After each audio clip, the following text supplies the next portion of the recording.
ছবি বদতি মৈত্ৰীয় মুনি থাকিও বিদুৰ শুনি যেনথান প্ৰশ্নৰ উত্তৰ ব্ৰহ্মাদি দেৱযত আশ্ৰয় তাহাৰ কহো আয়ুৰ প্ৰমাণ আতপৰ।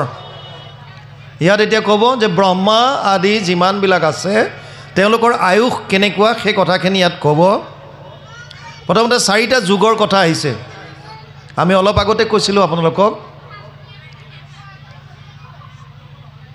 কলিযুগৰ বয়স হৈছে 4,32,000 বয়স।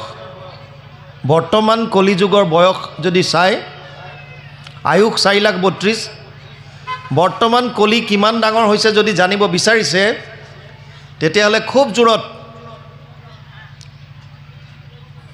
5,300 বছৰমান হৈছে। সেইকাৰণে 5,500 মান বছৰ হৈছে বুলি মানুহে কয়। বৰ্তমান কলিযুগৰ আয়ুস বয়স হৈছে 5,500 বছৰ আৰু আয়ুস কিমান 4,32,000 বছৰ। কলিযুগ এতিয়া মাত্ৰ আৰম্ভ হৈছে। কলিৰ দুগুণ হৈছে দ্বাপৰ। 4,32,000ক দুগুণ কৰক 8,64,000। 8,64,000 বছৰ হৈছে দ্বাপৰৰ। ইয়াৰ কলিযুগৰ 3 গুণ হৈছে ত্ৰেতা। 4,32,000ৰ 3 গুণ কৰক 12,96,000 ত্ৰেতা। কলিযুগৰ 4 গুণ সত্যযুগ। 4,32,000ক 4ৰে পূৰণ কৰিলে 17,28,000 বছৰ। আটাইকেইটা যদি মিলাই 43,20,000 ওলাব। চতুৰ্যুগী 43,20,000 বছৰ। এতিয়া ইয়াত কৈছে সত্যযুগে দিব্যচাৰী 1000 বৎসৰ হয় 2 সন্ধ্যা হৈ 800 তৃতীয় 1000 ত্ৰেতা সন্ধ্যা 2 6,000 দুটৈ দাপৰত এনেকৈ আহি দেৱৰ বছৰ ইটো যুগ সন্ধ্যা নাম যত অনুৰূপে বুজাই হিমত সমুদায়ে হৈ দিব্য 12,000 বৰ্ষ সাংক্ষেপীয়া কহিলোঁ বুজাই। আল্টিমেটলি ইয়াত 4 যুগৰ কথা কৈ সত্যে 4 পাদ ধৰ্ম মনুষ্যত আছিল একো শিকালত অধৰ্ম নাছিল। সত্য সৌজ স্তৱ দয়া যি 4 পাদ কথা কৈছে প্ৰথমতে প্ৰথম স্কন্ধত আপোনালোকে পাইছে। মানুহ সত্য যুগত সকলোবিলাক ধাৰ্মিক আছিল বুলি কয়। সত্য সৌজ স্তৱ দয়া চব আছিল তেওঁলোকৰ। ত্ৰেতা যুগ ভৈল যেবে অধৰ্ম বাঢ়িয়া তেবে ধৰ্মপাদ পাদ বিনাশিল। দাপৰত ধৰ্মপাদ অৰ্ধেক ভৈলেক নাশ বাঢ়িগুৰ অধৰ্ম প্ৰচুৰ। কলিযুগে সত্য নাম 1 পাদ ৰহিলেক অন্তে পাছে সিও হৈবে দূৰ। সত্য সৌজ স্তৱ দয়া লাহে লাহে আহি আহি 3টা পদ নাইকিয়া হৈ কলিযুগত কেৱল এটা থাকিব সত্য। কাৰণ সত্যৰ কেতিয়াও নাশ নহয়। সত্য সনাতন। সত্যক কোনো নষ্ট কৰিব নোৱাৰে। আপুনি লুকুৱাই থবলৈ চেষ্টা কৰিব পাৰে কিন্তু সত্য মানে হৈছে সনাতন, সনাতনেই হৈছে সত্য। সেইকাৰণে ইয়াত কৈছে যে কলিযুগত কেৱল সত্য নামটোহে আছে, সত্যহে আছে। এক হৰিনাম মাত্ৰ কলিত থাকিবে ধৰ্ম আন ধৰ্ম সবে যাইবে তল। দেখিও বিদুৰ বাপ হেন কেন বিপৰ্যয় ভৈল কাল ঈশ্বৰ মহাবল। যিমান ধৰ্মই নকওক পৃথিৱীত কিয় কলিযুগত কেৱল আৰু কেৱল হৰিনাম থাকিব। ঈশ্বৰক পাব পৰা যি 3টা মাৰ্গ আছিল যোগত্ৰয়ময়ী প্ৰোক্তা নৰনম শ্ৰেয় বিধিচ্ছয় জ্ঞানম কৰ্মম চা ভক্তিম চা না উপায় অন্যস্তি কুত্ৰাচিত। 11:20 মই প্ৰথমে কৈছিলোঁ। ইয়াৰ কৰ্মমাৰ্গৰ বিষয়ে আমি আলোচনা কৰিছিলোঁ যে যাগ যজ্ঞ পূজা পাতলত 6টা বস্তুৰ শুদ্ধ হ'ব লাগিব। যদি শুদ্ধ নাথাকে ছিদ্ৰৰ যদি ৰৈ যায় তেতিয়াহ'লে যাজকৰ মৃত্যু পৰ্যন্ত হ'ব। জ্ঞান মাৰ্গত এডমিশ্যন ল'বৰ কাৰণে 4টা বস্তু লাগে বুলি শংকৰাচাৰ্য লিখি থৈ গৈছিল। শান্ত দান্ত তিতিক্ষা উপৰতি। শান্ত মানে মনৰ ওপৰত কণ্ট্ৰল। দান্ত মানে ইন্দ্ৰিয়ৰ ওপৰত দমন। তিতিক্ষা মানে সহনশীলতা। উপৰতি মানে বিষয়ৰ ওপৰত উঠা। এই 4টা কোৱালিটি থাকিলে আমি জ্ঞান মাৰ্গত এডমিশ্যন ল'ব পাৰোঁ নিৰ্গুণ নিৰাকাৰ ব্ৰহ্মক উপাসনা কৰিবলৈ, যিটো সহজ সাধ্য নহয়। অৰ্জুনৰ দৰে যাৰ মনৰ ওপৰত সম্পূৰ্ণ কণ্ট্ৰল আছিল, এই অৰ্জুন এবাৰ স্বৰ্গলৈ যাওঁতে তেওঁৰ পিতৃ ইন্দ্ৰ আপোনালোকে জানেই। ইন্দ্ৰই নিজৰ পুত্ৰ অহাৰ কাৰণে এখন ফাংচন কৰিছিলে আৰু তাত উৰ্বশীক নাচিবলৈ দিয়া হৈছিল। উৰ্বশীয়ে যেতিয়া নৃত্য কৰিছিল অৰ্জুনে একান্ত মনে উৰ্বশীৰ পথ চালন চাই আছিল। ইন্দ্ৰই ভাবিলে মোৰ পুত্ৰ উৰ্বশীৰ প্ৰেমত পৰিল, সেইকাৰণে নিশা অৰ্জুনৰ কোঠালৈ উৰ্বশীক প্ৰেৰণ কৰিছিল। উৰ্বশীক কৈছিল তই মোৰ পুত্ৰৰ কোঠাত যাবি ৰাতি, কামনা বাসনা চৰিতাৰ্থ মানসেৰে।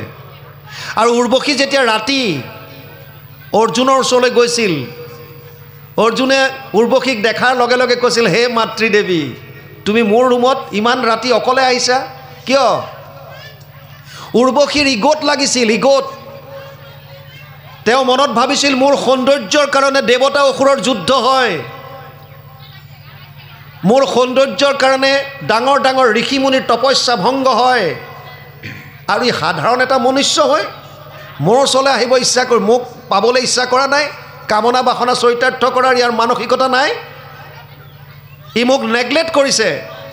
এইকাৰণে উৰ্বশীয়ে তাক শাপ দিছিল তই নপুংসক হৈ যা। পিছত ইন্দ্ৰই অনুৰোধ কৰাত এবছৰৰ কাৰণে তাক সীমাবদ্ধ কৰিছিল। আৰু এই সুবিধাটো অৰ্জুনে লৈছিল কেতিয়া?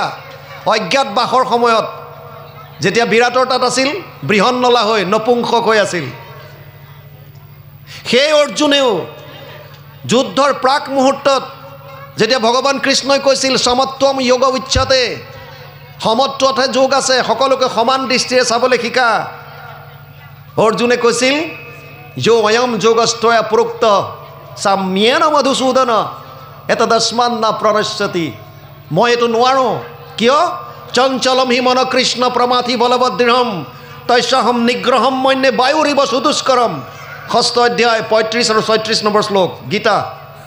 হে প্ৰভু, মোৰ মনটো ইমান চঞ্চল, মই বায়ুকো যদি প্ৰতিৰোধ কৰিব পাৰোঁ মই মনটোক কণ্ট্ৰল কৰিব নোৱাৰোঁ। আৰু জ্ঞান মাৰ্গত যাবলৈ প্ৰথম কোৱালিটি যদি কিবা লাগে, কোৱালিফিকেশ্যন, তেতিয়াহ'লে মনৰ ওপৰত কণ্ট্ৰল। যাৰ মনৰ ওপৰত কণ্ট্ৰল নাই ই কেনেকৈ যাব জ্ঞান মাৰ্গত? নিৰ্গুণ নিৰাকাৰ ব্ৰহ্ম যাৰ বিষয়ে আপুনি নাজানে, যাৰ আকাৰৰ বিষয়ে নাজানে, যাৰ গুণৰ বিষয়ে নাজানে, তেওঁক আপুনি কেনেকৈ ধ্যান কৰিব? ইন্দ্ৰিয়ৰ ওপৰত দমন হ'বলৈ হ'লে মনৰ ওপৰত কণ্ট্ৰল লাগিব, কাৰণ মনে যেনেকৈ ভাবে সেইমতে আমি কাম কৰোঁ। মানুহৰ মনলৈ 24 ঘণ্টাত 1200ৰ পৰা 60,000টা চিন্তা আহে। আৰু ইণ্টাৰেষ্টিং কথা, ইয়াৰ 80% বেয়া চিন্তা, 20% ভাল চিন্তা আহে গঠনমূলক। গতিকে মানুহ নিম্নগামী হোৱাটো স্বাভাৱিক, মনৰ ওপৰত আমাৰ কণ্ট্ৰল নাই। এটা মানুহে ঘোঁৰা চলাবলৈ শিকিছিল, ঘোঁৰাটো চলাই গৈ আছে লাগাম ধৰি, আৰু এটা সময় আহিল ঘোঁৰাৰ পৰা বাগৰি আহিল, আহি যেন তেন ঘোঁৰাৰ ডিঙিত চুলিখিনিত ধৰি চুচৰি গৈ আছে। তেনেকুৱাতে এটাই সুধিলে ক'ত যাবি? সি কৈছে এতিয়া মোক সুধি লাভ নাই, ঘোঁৰাটো ক'ত? কাৰণ মোৰ লাগাম চেচ, হাতৰ পৰা এৰাই গ'ল, এতিয়া ঘোঁৰাই জ্বলে নিয়ে। আমাৰো গতি একেই, মনটোৱে যেনি নিয়ে আমি তেনি গৈ আছোঁ। মনৰ বশৱৰ্তী হৈ আমি কৰ্ম কৰিছোঁ, যি ভাল বুলি কয় তাকে কৰিছোঁ, মনৰ ওপৰত কণ্ট্ৰল নাই। গতিকে জ্ঞান মাৰ্গলৈ আমি যাব নোৱাৰোঁ, ইন্দ্ৰিয়ৰ ওপৰত কণ্ট্ৰল নাই।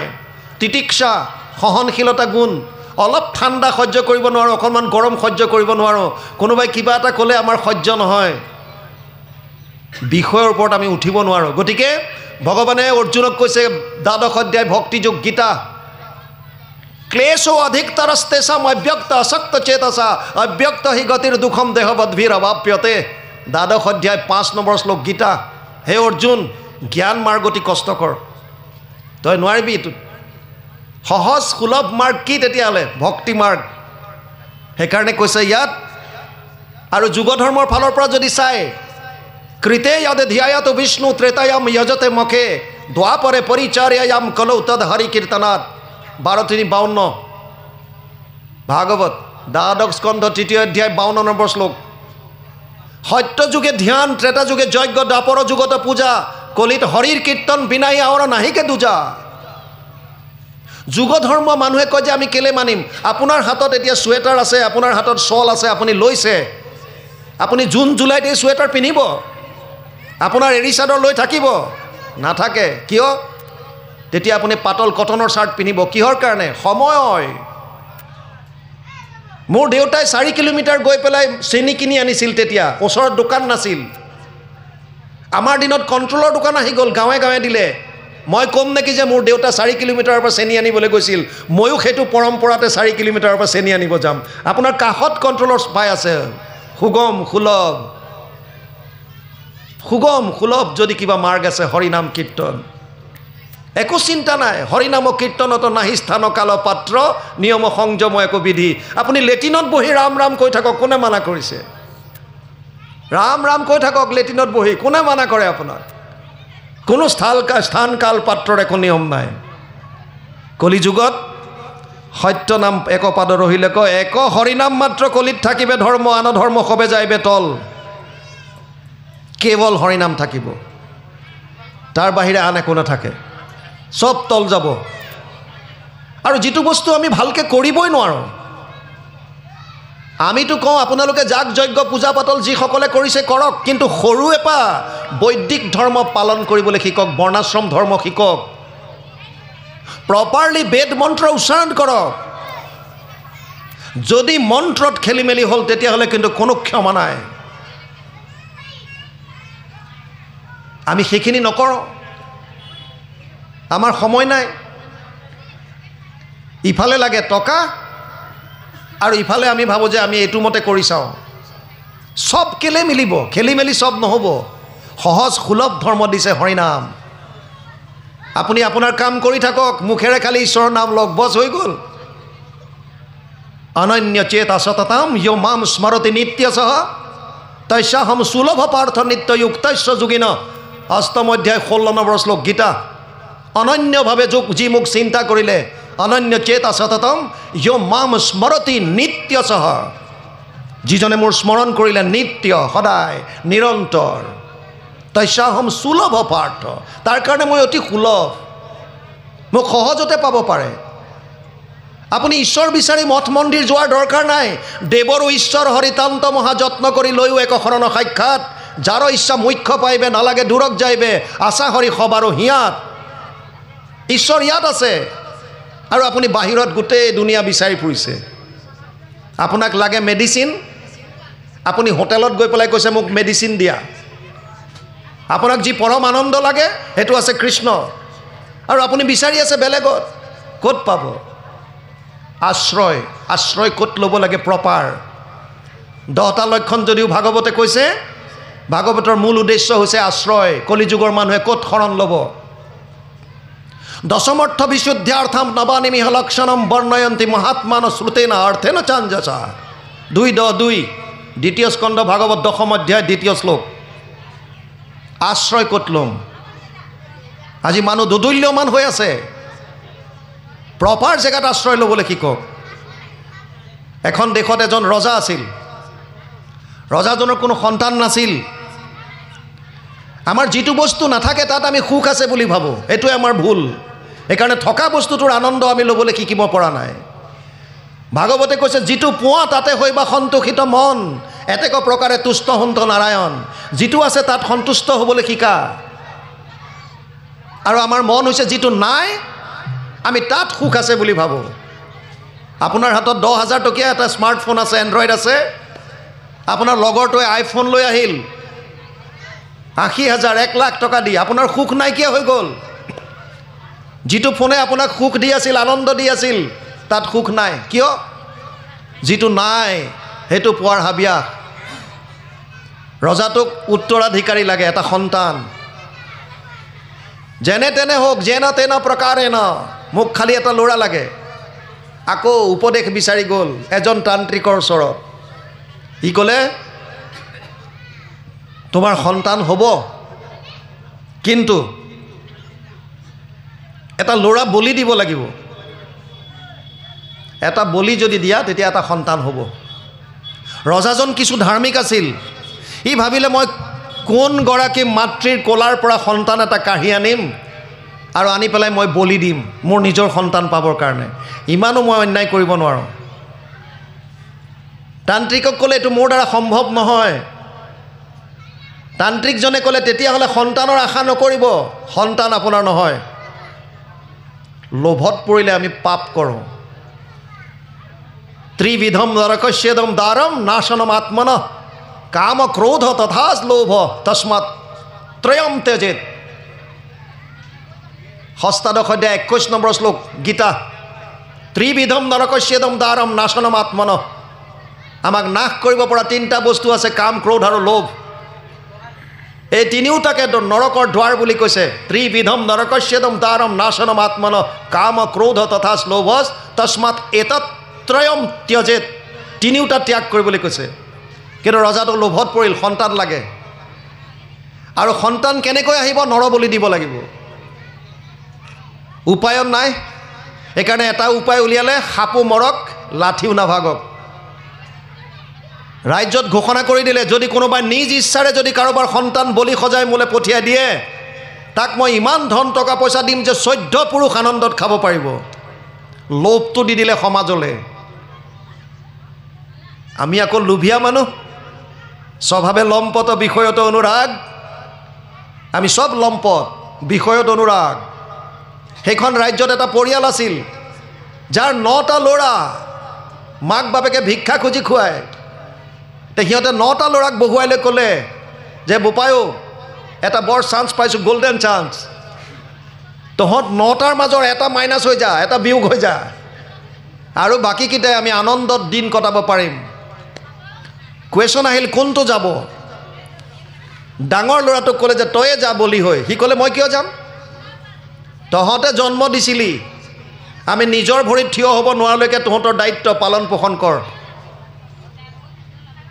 মাক বাপেকৰ দায়িত্ব সন্তানে নিজৰ ভৰিত থিয় নোহোৱালৈকে যেনেকৈ নানক কিয় তেওঁলোকে আনি মেলি তেওঁলোকক খুৱাব লাগিব এইকাৰণে ডাঙৰটোৱে ক'লে মই নাযাওঁ ক্ৰমাগতভাৱে এটা এটাকৈ সুধি আহিল চবেই মানা কৰিলে একেবাৰে সৰুটো 7 বছৰীয়া ই সৰু এপা ভকতৰ সংগত থাকে আৰু ভকতৰ সংগত এটাই বস্তু পাব মাত্ৰ শ্ৰীকৃষ্ণৰ গুণনাম সেইকাৰণে সি লীলাবিলাক সব জানে ভাগৱতৰ কথা জানে মাক বাপেকে সেই সুবিধাটো ল'লে আৰু তাক ক'লে যে বোপায়ো তইতো ভকতৰ সংগত বহুত ভাগৱতৰ কথা শুনিছ বোলে শুনিছোঁ দধিচি মুনিৰ কথা শুনিছিলি নে নাই বোলে শুনিছোঁ দধিচি মুনিয়ে নিজৰ অস্থি দিবৰ কাৰণে শৰীৰ ত্যাগ কৰিছিল বৃত্ৰাসুৰক বধ কৰিবলৈ দেৱতাসকলে বজ্ৰ বনাবৰ কাৰণে দধিচি মুনিৰ ওচৰত গৈ তেওঁৰ শৰীৰ বিচাৰিছিল আৰু দধিচি মুনিয়ে নিজৰ শৰীৰ ত্যাগ কৰি তেওঁৰ অস্থি দান কৰিছিল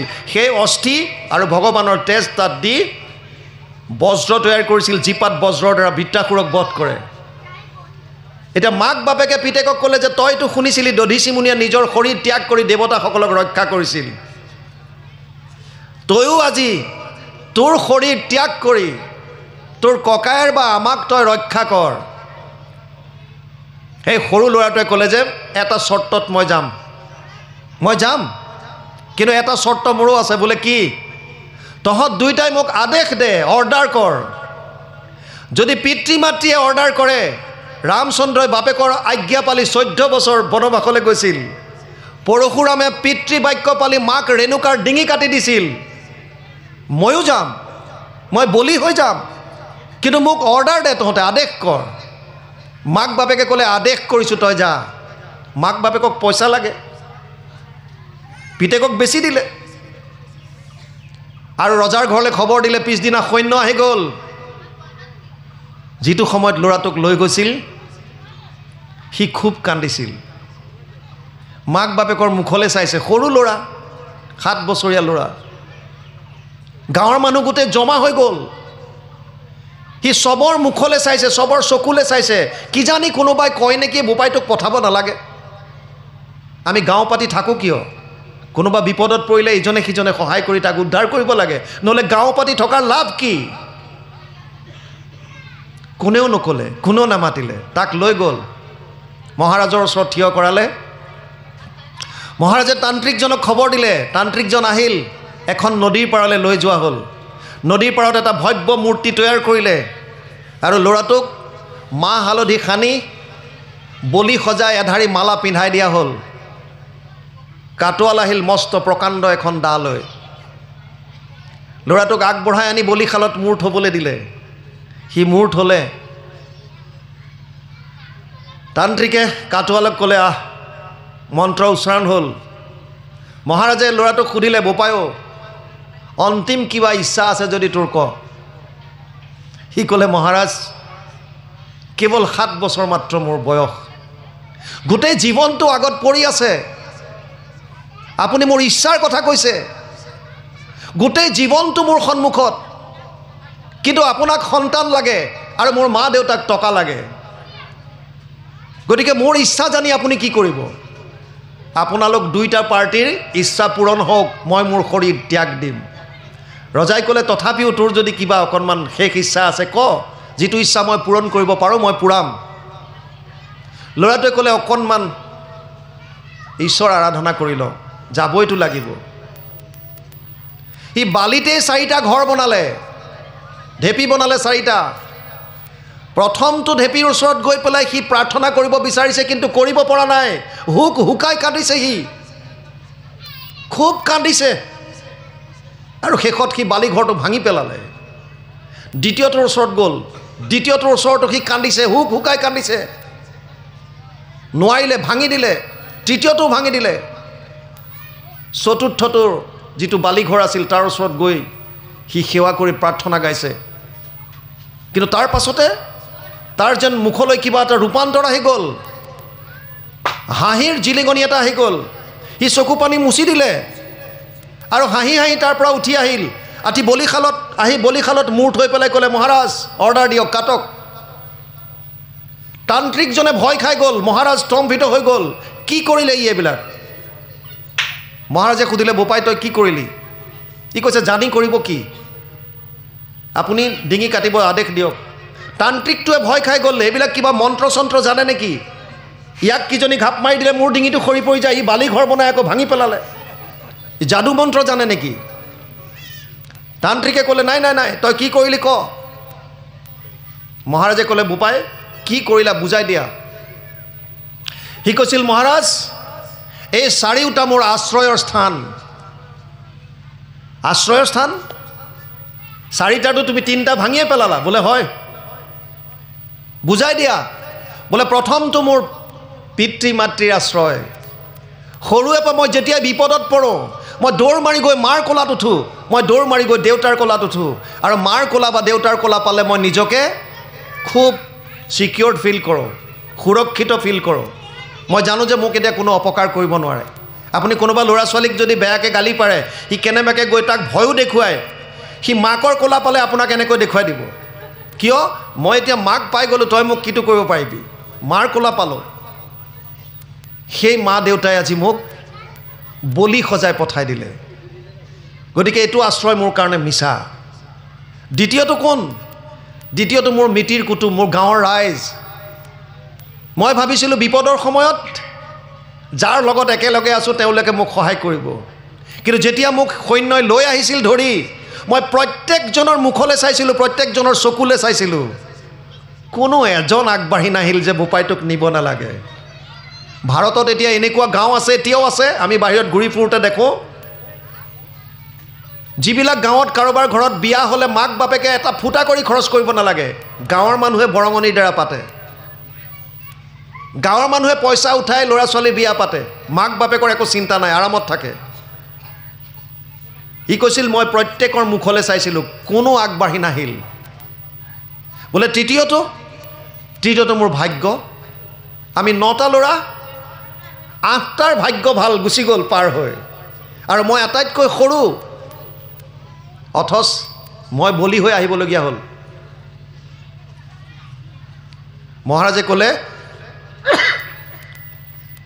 কিন্তু শেষৰটো তুমি নাভাঙিলা বোলে শেষৰটো নাভাঙিলোঁ কিয় এইটো কাৰ আশ্ৰয় সি ক'লে এইটোৱে মোৰ পৰম আৰাধ্য ভগৱান কৃষ্ণৰ আশ্ৰয় মই যেতিয়াই ভগৱান কৃষ্ণৰ চৰণত নিজক অৰ্পণ কৰি দিলোঁ ভগৱানে যেন মোৰ হৃদয়ৰ পৰা ক'লে বোপাই তই কিয় চিন্তা কৰিছ মই তোৰ লগত আছোঁ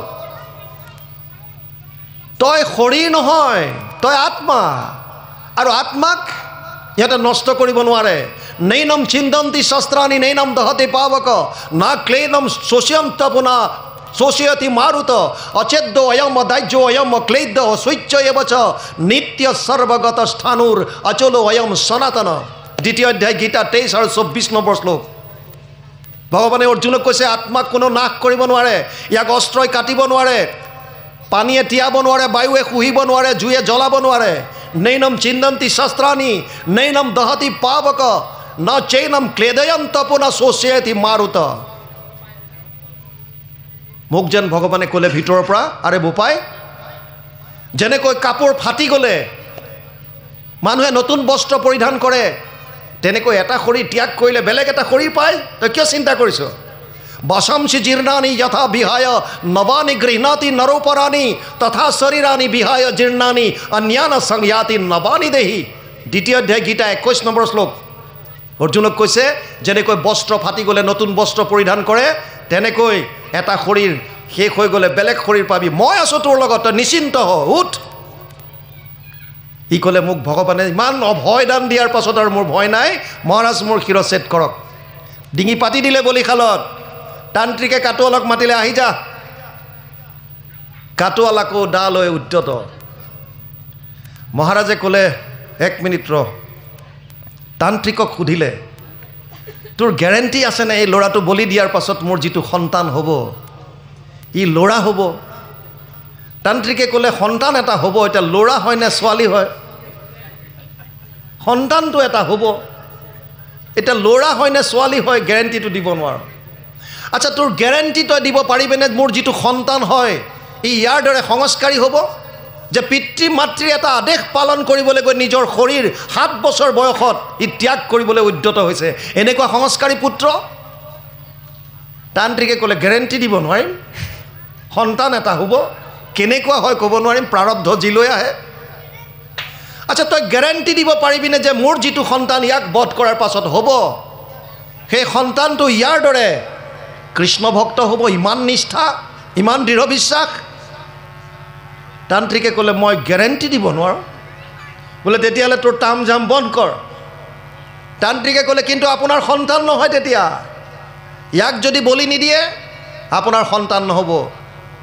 মহাৰাজে ক'লে, নালাগে মোক সন্তান।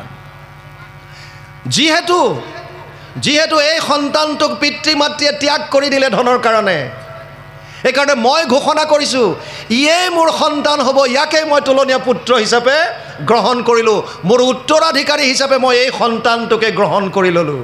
মুকং কৰতি বাচালম পংগুং লংঘয়তে গিৰিম যৎ কৃপা তম হং বন্দে পৰমানন্দম মাধৱম। যাৰ দায়া বলে খোৰা পৰ্বত চঢ়াৱে, মুখে ৰাৱ নাহি যাৰ সিটো কবি হোৱে। ইমান কৃপালু ভগৱান। সেইজন ঈশ্বৰৰ নাম ল'বলৈ কৈছে। কলি যুগত এক হৰি নাম মাত্ৰ কলিত থাকিবে ধৰ্ম, আন ধৰ্ম হবে যায় বেতল। সেইজন ঈশ্বৰৰ নাম মাত্ৰ, কেৱল নাম। তথাপিও আমি নাম ল'ব নোৱাৰোঁ, তথাপিও আমাৰ নামত বিশ্বাস নাই, নামত নিষ্ঠা নাই, নামত আশ্বাস নাই, আমি নাম ল'বলৈ নোৱাৰোঁ। দেখিয়া বিদুৰ বাপ কেনে বিপৰ্যয় ভৈল, কাল ঈশ্বৰৰ মহাবল। এনয় হাজাৰ যুগে ব্ৰহ্মাৰ দিনেক হয় ৰাত্ৰিও জানিবা সেই মানে, নিশা ভাগে প্ৰজাপতি সৃষ্টি কাৰ্য পৰিহৰি, খুটিয়া থাকন্ত সাৱধানে। যেবে এক শত হুয়ে বৰিষ ব্ৰহ্মাৰ, ব্ৰহ্মাকো কৰন্ত তেবে ঈশ্বৰে সংহাৰ। ব্ৰহ্মাৰ এবছৰ মানে ৪৪,০০০ যুগে ব্ৰহ্মাৰ বৰিষ, ৪৪,০০০ যুগে। ব্ৰহ্মাৰ দিনত হয় মনু চতুৰ্দশ, 14টা মনু, 14টা মনুত ব্ৰহ্মাৰ এদিন। আৰু তেনেকুৱাই ৰাত্ৰিও ততেক কাল জানিবা নিপতি, সিমানেই ৰাতি।